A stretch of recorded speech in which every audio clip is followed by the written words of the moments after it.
तो चलिए इस वीडियो में हम स्टार्ट करते हैं, आगे कंटिन्यू करते हैं सीरीज को। एंड यहाँ पर हम जानेंगे, जो हमने वेरिएबल ऑलरेडी डिस्कस कर लिया था उसी का एग्जाम्पल है कि जैसे कि जेंडर में यहाँ पे इसने क्या असाइन किया है, एक स्ट्रिंग असाइन किया है एम। मैसेज नाम के वेरिएबल में इसने कीप स्माइलिंग असाइन किया है और प्राइस में इसने ये फ्लोट वैल्यू असाइन किया है। ठीक है, आपको समझ में आ गया है। Write a program to display values of variables in Python. तो कह रहा है कि प्रोग्राम लिखो, डिस्प्ले करो उन वैल्यूज को जो वेरिएबल में आपने असाइन किया है। अब देखो, to display the values of variable, message में इसने मैसेज नाम का एक वेरिएबल बनाया, उसमें इसने क्या किया, कीप स्माइलिंग एक स्ट्रिंग को असाइन कर दिया। अब ये क्या कर रहा है, उसको प्रिंट कर रहा है। प्रिंट करेगा तो मैसेज वेरिएबल को प्रिंट करे, तो जब मैसेज वेरिएबल को प्रिंट करेगा तो एक मॉनिटर जो स्क्रीन है उस पर क्या प्रिंट हो जाएगा, ये कीप स्माइलिंग। फिर यूजर नंबर 101 असाइन किया, यूजर नंबर नाम का एक वेरिएबल बनाया, उसमें 101 को असाइन किया। अब प्रिंट करेगा user number is user number, यहाँ पे क्या होगा, यूजर नंबर प्रिंट हो जाएगा। तो यहाँ पे आपको आउटपुट में कुछ इस प्रकार से दिख रहा होगा, कीप स्माइलिंग। आउटपुट में आप दिख रहा होगा keep smiling and user number is 101। ठीक है, तो हम अभी देख लेते हैं। पहले हम यहाँ पे पढ़ लेते हैं कि क्या चीजें लिखी हुई हैं।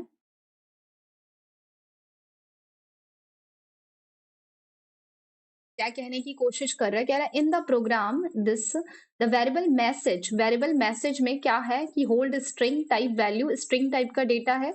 मैसेज में हमने ऊपर देखा कि स्ट्रिंग टाइप का डेटा था, so it's content is assigned with in double quotes.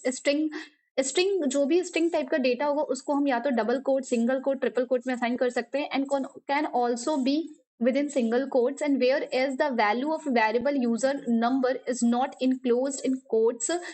अब ये कह रहा है कि जो यूजर नंबर था तो वो क्या था, इंक्लोज नहीं था कोड के अंदर, क्योंकि वो न्यूमेरिक वैल्यू था, फ्लोट टाइप का था।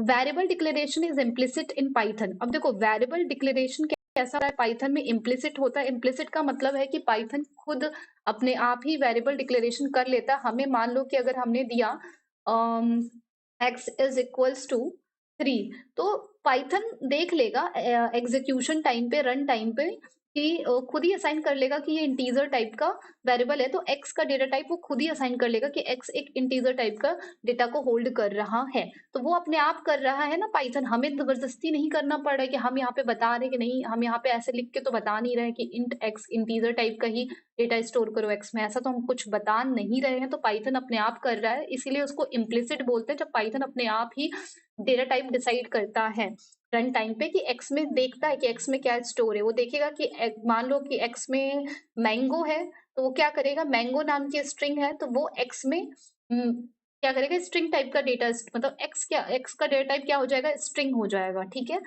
तो इम्प्लिसिट असाइन इम्प्लिसिट डिक्लेरेशन करता है, अपने आप करता है, means variable are automatically declare, मतलब कि वेरिएबल्स में ऑटोमेटिकली डिक्लेयर हो जाता है क्या, defined when they are assigned a value the first time, मतलब अपने आप ही डिक्लेयर कर लेता है पाइथन कि किस टाइप का डेटा ये वैल्यू लिया है, उस टाइप का डेटा उसको दे देता है।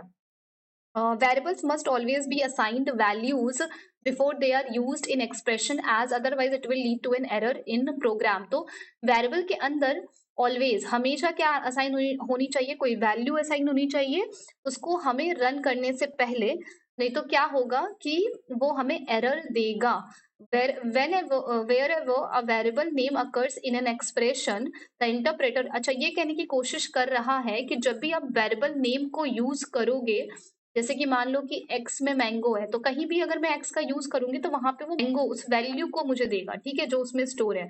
ठीक है, एक्सप्रेशन को वो रिप्लेस करेगा, मतलब आप उस वैल्यू को यूज करना चाह रहे हो मैंगो को, इसीलिए तो आप x का यूज कर रहे हो, it is the value of that particular variable. ठीक है, तो यही कहानी इसमें बताया गया है।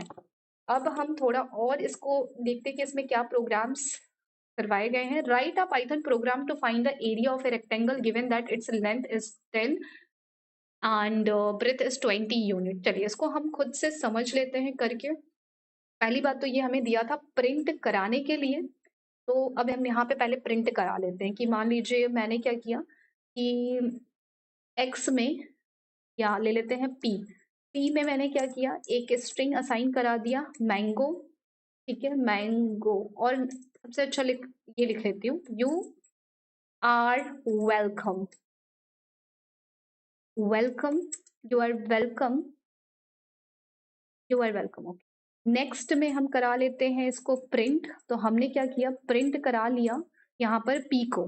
ठीक है, और यहाँ पे मैं क्या करती हूँ, कोई वेरिएबल ले लेती हूँ। मान लीजिए मैंने लिया यूजर नंबर, ले लेते हैं यूजर नंबर, और उसमें मैं असाइन करा देती हूँ 9.0 को, और मैं इसको प्रिंट कर देती हूँ यूजर नंबर को। तो जब मैं यूजर नंबर को प्रिंट करूंगी, तो ये प्रिंट करने के लिए बोल रहा था कि वेरिएबल के अंदर जो वैल्यू है उसको डिस्प्ले कैसे करेंगे। तो कुछ इस तरीके से करेंगे कि हम अगर यहाँ पे रन करेंगे तो ये वैल्यू आपके यहाँ पे देखोगे, आउटपुट स्क्रीन पर डिस्प्ले हो रही है, यू आर वेलकम 9.0। ठीक है, अगर मैं बात करूं यहाँ पे क्या बोला था निकालने के लिए, इसमें कि आपको क्या करना है, write a program to find the area of a rectangle. तो आपको क्या करना है, एरिया निकालना है किसका, रेक्टेंगल का। तो यहाँ पे हम कमेंट कर लेते हैं, फाइंड द प्रोग्राम, और find the area of rectangle, find the area of rectangle, find the area of rectangle. Okay, तो हम क्या करेंगे, फाइंड करने के लिए हमें क्या चाहिए होगा, एरिया ऑफ रेक्टेंगल का जो फॉर्मूला होता है, एरिया ऑफ रेक्टेंगल का फॉर्मूला होता है area, area is equals to length, length into breadth.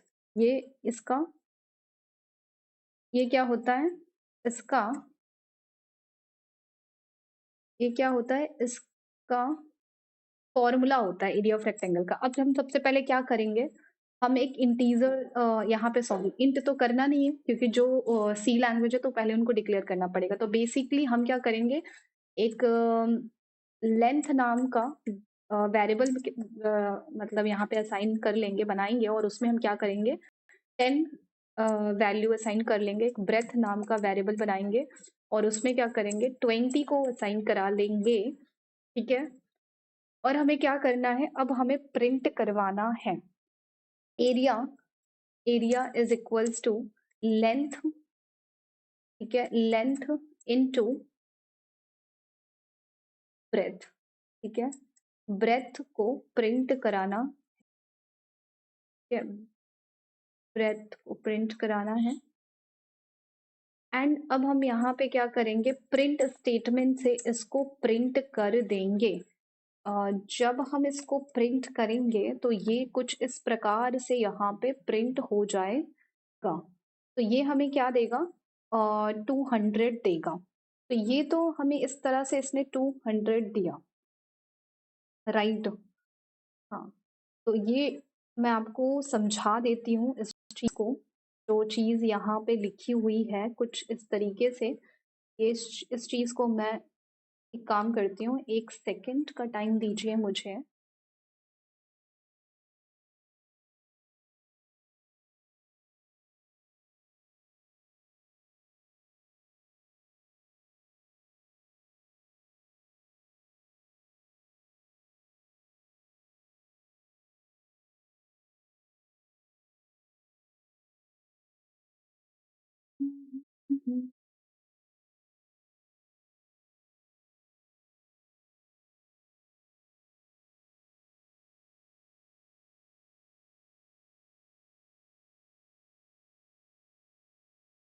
तो इसको मैं आपको समझाना चाहती हूँ थोड़ा सा, तो इसको हम समझते हैं बहुत अच्छे से कि ये कैसे काम कर रहा है। ओके, तो इसमें मैं क्या करती हूँ, कलर को चूज कर लेती हूँ। हाँ, तो मैं ये कहना चाहती हूँ, यहाँ से जाने के बाद यूज दिस।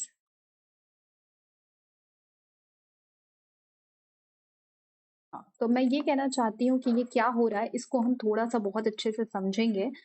तो एक मैंने क्या किया, यहाँ पे लेंथ, एक लेंथ नाम का वेरिएबल बनाया। उस वेरिएबल में मैंने 10 को क्या किया, असाइन किया। ठीक है। और 10 किस टाइप का डेटा है? तो 10 एक इंटीजर टाइप का डेटा है। फिर एक ब्रेथ नाम का मैंने वेरिएबल बनाया और उसमें 20 नंबर असाइन किया। फिर एक एरिया नाम का मैंने क्या किया, वेरिएबल बनाया। और एरिया हमें किसका निकालना है? रेक्टेंगल का एरिया निकालना है। तो क्या होता है रेक्टेंगल का फॉर्मूला? Length into breadth. ठीक है। ये क्या करेगा, यहाँ पे कैलकुलेट करेगा, मतलब कि ये देखेगा कि अच्छा लेंथ में कितना है, 10 है और 20 है इसमें, तो इसको मल्टीप्लाई कर देगा बेसिकली। तो ये कितना आ जाएगा? 200 आ जाएगा। इसको इसने किस में स्टोर करा देगा? तो ये इस चीज को एरिया के अंदर स्टोर करा देगा। ठीक है। और आपके पास प्रिंट होके ये आपको आउटपुट स्क्रीन पर दिखाई दे जाएगा। अब अगर मैं चाहूँ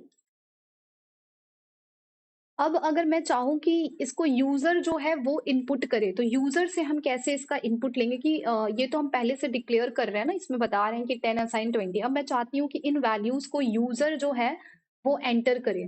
तो उसके लिए हमें क्या करना पड़ेगा? हमें यहाँ पे क्या करना पड़ेगा? इनपुट नाम का एक फंक्शन लेना पड़ेगा। ठीक है। इनपुट नाम का अगर आपको नहीं समझ में आ रहा है तो कोई दिक्कत नहीं है। इनपुट एक फंक्शन होता है इसका काम क्या होता है? यूजर से इनपुट ले। हम चाहते हैं कि यूजर का कुछ इंटरफेरेंस हो या यूजर इनपुट दे। ठीक है। तो यूजर से हम इनपुट लेंगे यहाँ पे। और यूजर से जब हम इनपुट लेंगे तो हम कहेंगे यूजर, हे यूजर, यहाँ पे कहेंगे हे यूजर एंटर दी लेंथ। ठीक है। हम कहेंगे हे यूजर एंटर दी लेंथ। अब हम इसको किस टाइप का चाहते हैं? String type, sorry not string, int type का चाहते हैं। तो हम पहले से आगे आने वाले लेक्चर में हम अच्छे से देखेंगे इस चीज को। किस चीज को? इसी चीज को अच्छे से हम देखेंगे। ठीक है। और अच्छे से समझेंगे इसको कि यहाँ पे मैं क्या कर रही हूँ। ये मैं टाइप कन्वर्जन कर रही हूँ क्योंकि जो इंट होता है ना वो बाय डिफॉल्ट स्ट्रिंग में लेता है। तो स्ट्रिंग से हमें इंटीजर में जाना है। कोई बात नहीं, अगर समझ में नहीं आ रहा है कोई दिक्कत नहीं है। जो बस मैं यहाँ पे ये आपको बताना चाह रही हूँ कि हम यूजर से कैसे लेते हैं, तो वो आप बस यहाँ पे देखते जाओ। ठीक है। इसके बाद क्या करना है, इसी सेम चीज को हमने कॉपी कर लिया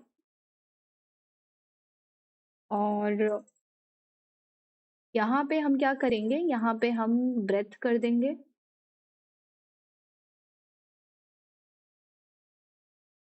ओके। और है यूजर एंटर द ब्रेथ। और अब मैं चाहती हूँ कि ऐसा कुछ हो, तो चलिए चलते हैं। अगर मैं इसको प्रिंट कराऊं, अब मुझसे कह रहा है कि एंटर द लेंथ। तो अब मैं लेंथ को एंटर करती हूँ 10। ठीक है। और फिर अब ब्रेथ को एंटर करने के लिए बोला तो मैंने 20 एंटर किया। तो अब ये मुझे 200 प्रिंट करके देगा। ठीक है।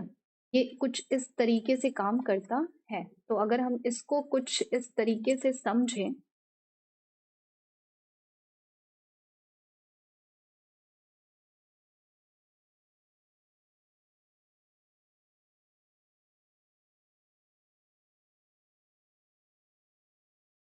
कुछ इस प्रकार से हम इसको समझेंगे। ठीक है।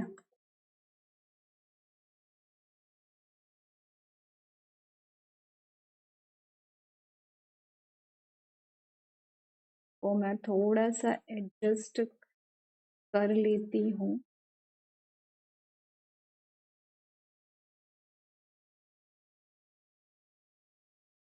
चलिए देखते हैं मैं क्या मैं आपको समझाना चाहती हूँ, वो चीज हम समझते हैं। हाँ, तो मैं ये कहना चाहती हूँ यहाँ पे कैसे काम हो रहा है वो मैं आपको बताने की कोशिश कर रही हूँ कि यहाँ पे लेंथ एक वेरिएबल है जैसा कि हमने देखा। अब मैं चाह रही हूँ कि यूजर जो है ना वो इसमें अपना योगदान दे, मतलब यूजर जो है वो वैल्यू को एंटर करे। तो हमने एक इनपुट नाम का फंक्शन दिया और हमने यहाँ पे बताया कि हे यूजर एंटर द लेंथ। ठीक है। और वो किस टाइप का एंटर करेगा? इंटीजर टाइप का करेगा। ठीक है। ऐसे ही ब्रेथ नाम का हमने एक वेरिएबल बनाया, उसमें हमने कहा कि यूजर ने ब्रेथ एंटर की, इनपुट फंक्शन के थ्रू हमने उसका इनपुट लिया।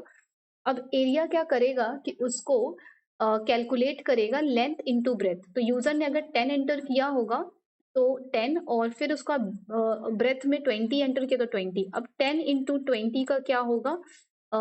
मल्टीप्लाई होगा और जो आएगा उसको प्रिंट करा देगा। तो चलिए मिलते हैं नेक्स्ट वीडियो में। आज के लिए बस इतना ही। चलिए।